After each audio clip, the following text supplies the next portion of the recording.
Welcome back to Pro Tips for Independent Bands. Today we are looking at the importance of remixes. Why do they matter? What can they do for you? And what makes a good one? To help us learn more about this, we spoke to Yvette Chivers of the B-Side Project, which is a collaborative remix contest which started in Cambridge in 2009. In this contest, bands have one of their tracks sent to an electronic artist at random who will then rework the track in their own way. This kind of get what you're given aspect is what makes this contest a really interesting one, a really hard one, but certainly an artistic one. Yvette joined us to talk about the importance of remixes and her tips for what makes a good one. You can find the full interview over here. It's about half an hour long and we discuss a whole load of things. I'm going to let Yvette take over now. It's about sharing fan base, sharing experiences, but also very individually for the artists and producers. It's allowing someone else to kind of muck around with their work. Well, the artist, the original artist, it's about coming out of everyone's comfort zones. A lot of artists I've found it can be a bit sort of precious. Precious. They don't want their masterwork tampered with. Which is fair enough, but it's about allowing your creativity to be discovered in other ways.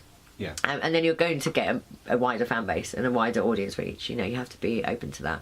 Because if you like music, you know, everyone's got their genre that they prefer, but if you really appreciate music, you'll appreciate anything. It's about the production and about how it's made. I think you've got to stay true to the original track.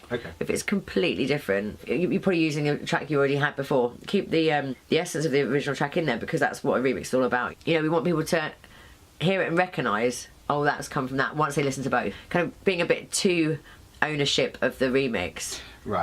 If that's even makes any sense in English, you know. It's not your track, it's the original artist, and just kind of to be aware of that, to be mindful. So I guess being respectful of... Yeah. Is there any advice you can give to electronic music producers or DJs or remixers to try and stand out? Same as, you know, gigging musicians and live musicians or bands or whatever. You know, because gone is a day where we had, what was that one? That was MySpace.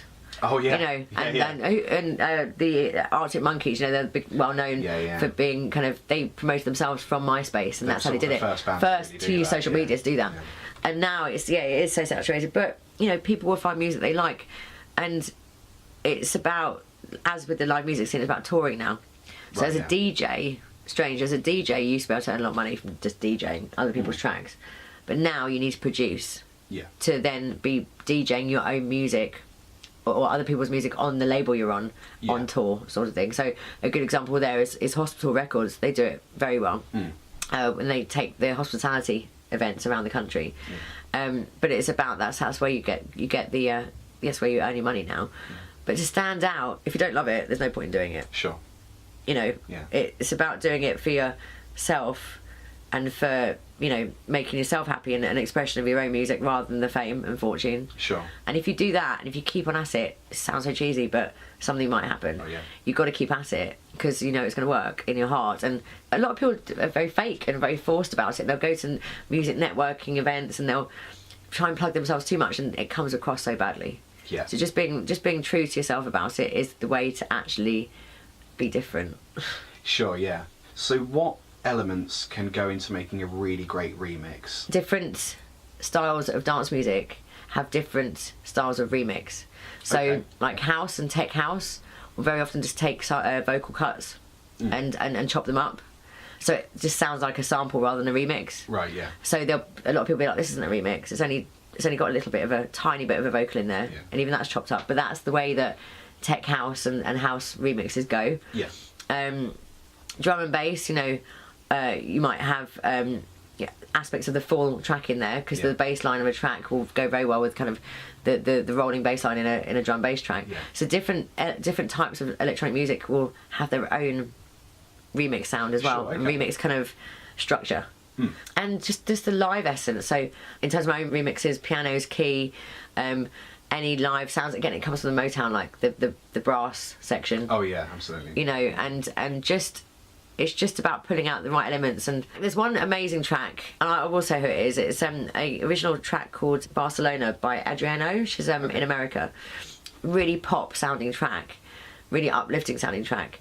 And then her producer remixed it into kind of like almost dubsteppy kind of house. Okay, right. But the weird thing is that in the original track, it sounds uplifting. In the remix, you actually listen to the vocals, and the vocals are really dark.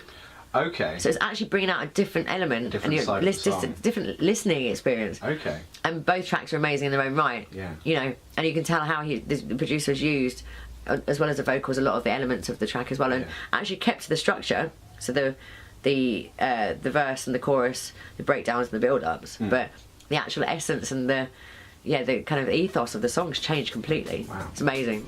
So there's plenty of stuff in there for bands and producers, even more in the full interview, which I highly recommend you check out. But let's have a quick recap on what we spoke about. So as Yvette said, if one of your tracks get remixed, it will have a positive impact. Probably a positive impact on your fan base. It doesn't really matter if you don't like the remix style, and it doesn't really matter if you even like the remixed version of your song. The fact is, it will have potential to bring a new audience to your band. Consider this. Surely the greater difference between your original track and the new track, the wider the scope of potential listeners to come your way. Surely. Also, music listeners don't listen to one style of music. They can easily enjoy opposing music styles, if that's even a thing. So the net result is that you will probably have more fans. Staying true to the original track. Kind of on the flip side of what I just said, it is fair enough for bands to want to make sure they're represented in the best possible way. So producers need to be respectful of that and make sure that they are doing the original track justice with their remix. Touring. Just like with bands, it's pretty much essential that you tour and perform tracks that you have created or have had a hand in creating. Bear in mind that there's very little money to be made in touring these days, but it's the knock-on effects of that tour that make it worthwhile, usually. Luckily, performance hardware for DJs is super easily available, super affordable, and pretty easy to learn as well, so there's actually no excuse for not taking your show on the road. And getting gigs is the same deal with DJs as with bands. You might not get good gigs straight away, even off the back of a good demo CD, unless you want to play weddings and functions and stuff, but they're probably not going to want you to play your original music there. But you can definitely play at a friend's party, yeah? Do it for the love of it.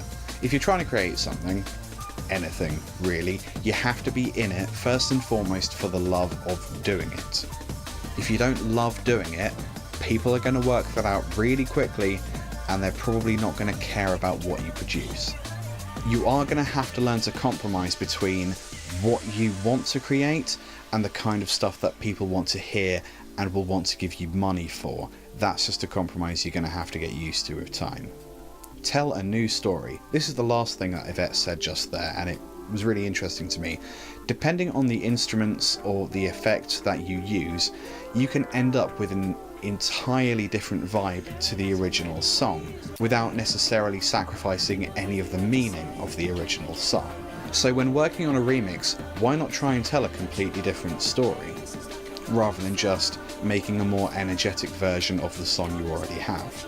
So there you go. If you weren't feeling positive about remixes in the first place, I hope we may have changed your mind or given you some ideas to try out in your own remixes. So if you want to know more about the B-Side project and the next phase of their competition, you should go to their website. There will be a link around here somewhere. And you should also watch this full version of the interview. You saw about 6 minutes of it just there. It's half an hour long. In all, me and Yvette talk about things like DJ gear, common remix mistakes. We talk more in depth about what you heard today, and we also talk about the treatment of women in the music industry, which we will probably get another video out of at some point. That is quite enough from me. I will see you next time. Toodaloo. Thank you again for watching. If you enjoyed this video or feel like you've learnt something, please hit the like button below. If you also want to subscribe for more videos, that'd be really cool. If you have any comments about things I've said or any questions or want to expand upon stuff I've said, please leave a comment and I will do my best to get to it as soon as I can. If you want to watch the previous episode of Pro Tips where I give you advice on how to quit your band, you can press the button below me to the left. The other button will take you to the next episode in about a month from now when it goes online. If you want to hang out with us on social media, you can find us on Facebook, Twitter and Instagram. We are Stabbed Panda. We are really, really easy to find. Lastly, if anyone wants to support the show and help us evolve and make better quality stuff, basically, you can find us on Patreon. There'll be a button over there somewhere. Patreon is a subscription-based service which allows you to contribute whatever you're able to every month, and it helps us buy things like cameras, lenses, lighting, travel costs for guests, stuff like that. And there are rewards and behind the scenes access for people able to contribute in that way. We don't ever want to charge for this show, but donations is something that makes it possible, basically. So if you're able to, that'd be fab. If not, don't sweat it, and I'll see you next time. Goodbye.